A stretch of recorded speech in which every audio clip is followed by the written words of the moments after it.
Bismillahirrahmanirrahim. Assalamualaikum warahmatullahi wabarakatuh.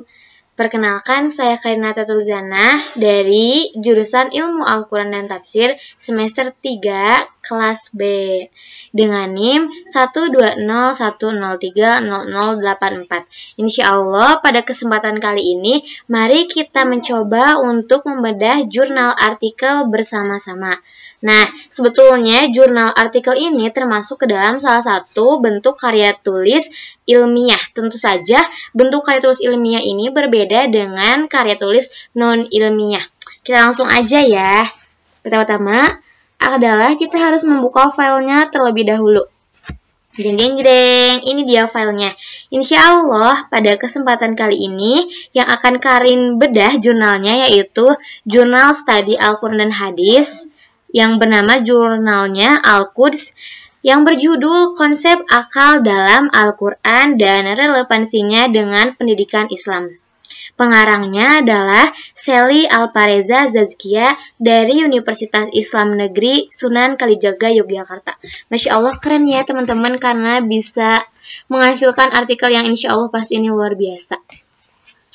Untuk artikel jurnal itu sendiri terdiri dari beberapa bagian. Yang pertama yaitu ini judul, pengarang, yang kedua, yang selanjutnya ada abstrak, ada keyword atau kata kunci, dan ada pendahuluan, ada pembahasan, juga penutup. Tapi sebelum lebih jauh membahas pembahasan dan sebagainya, di sini yang akan Karin bedah yaitu hanya seputar pendahuluan, abstrak, kata kunci, juga ini judul tentunya pasti.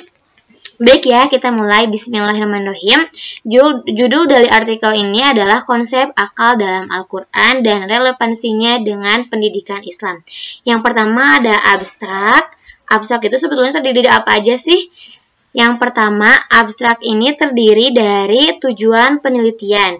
Nah, tujuan penelitiannya di sini itu ada ini yang berwarna hijau. Penelitian ini merupakan penelitian kepustakaan. Penelitian ini merupakan penelitian kepustakaan itu bisa disebut juga sebagai metode dari penelitian. Metode adalah sebuah langkah atau cara yang kita gunakan untuk meneliti. Jadi artinya pengarang artikel ini menggunakan metode kepustakaan untuk menyusun artikel ini. Yang kedua terdiri dari apa lagi? Yang kedua yaitu pembahasan yang sudah Karin warnai warna ini, warna ungu, warna pink ya. Pembahasannya akal merupakan anugerah terbesar dan sebagainya sampai akhir. Seperti yang kita tahu pembahasan itu jadi apa-apa yang akan dibahas di artikel ini atau bisa dikatakan garis besarnya, maka ditulis di abstrak. Selanjutnya yaitu ada tujuan penulisan. Ini yang berwarna biru. Tujuan kepenulisan. Tujuan ini bertujuan untuk menemukan konsep. Kan sudah jelas ya di sini tertulis tujuan ini bertujuan. Bisa jadi juga di artikel-artikel yang lain tujuan ini tuh biasanya tidak dikatakan secara gamblang, tapi memang bermakna kepada tujuan itu sendiri. Jadi apa aja yaitu tadi metode, yang kedua adalah pembahasan, yang ketiga tujuan penulisan, dan yang terakhir yang keempat yaitu simpulan. Simpulan dari seluruh artikel ini. Ini untuk simpulannya Karin beri warna merah. Analisis yang diperoleh adalah akal. Secara bisa dikatakan ini tuh memang benar-benar kesimpulan ya. Nah biasanya abstrak ini disusun ketika kita membuat artikel itu disusunnya terakhir. Kenapa? Karena awal-awal kita menyusun pembahasan terlebih dahulu. Kenapa itu di atas ada bahasa Inggris? Alasannya adalah karena biasanya untuk artikel ini dibaca itu tidak hanya oleh orang Indonesia ya, tapi bisa jadi juga ketika tulisan kita bagus akan dibaca oleh orang asing, atau memang pada saat ini bahasa Inggris itu memang sangat diperlukan, sangat penting, maka dari itu dibuatlah dua bahasa. Sesungguhnya kata Bapak dosen Karin bahwa tiga bahasa, kalau kita mau menggunakan tiga bahasa itu gak apa-apa, misalnya bahasa Arab, bahasa Indonesia, bahasa Inggris, tapi pada umumnya yang biasa digunakan dalam artikel itu dua bahasa, yaitu bahasa Inggris dan bahasa Indonesia.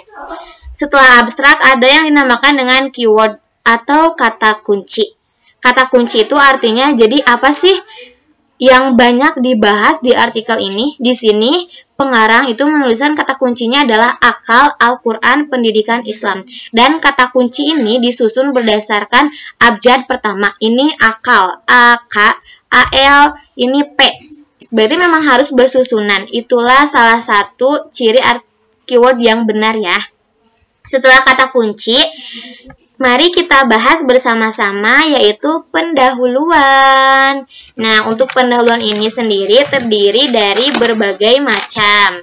Terdiri dari berbagai pembahasan. Yang pertama yaitu ada latar belakang.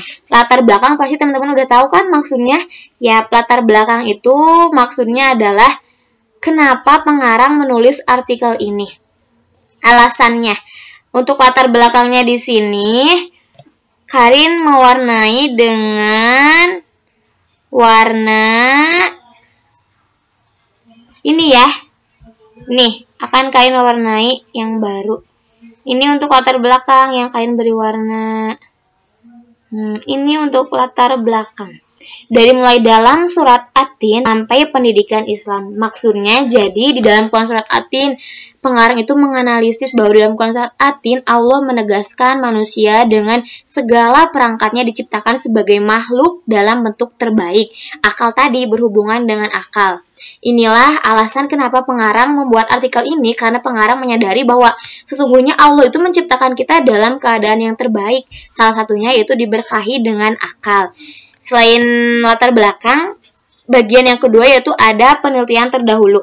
Penelitian terdahulu ini berfungsi sebagai kita itu jadi bisa membandingkan antara tulisan kita sekarang atau apa-apa yang kita teliti sekarang dengan tulisan dengan apa-apa yang telah diteliti terlebih dahulu kala.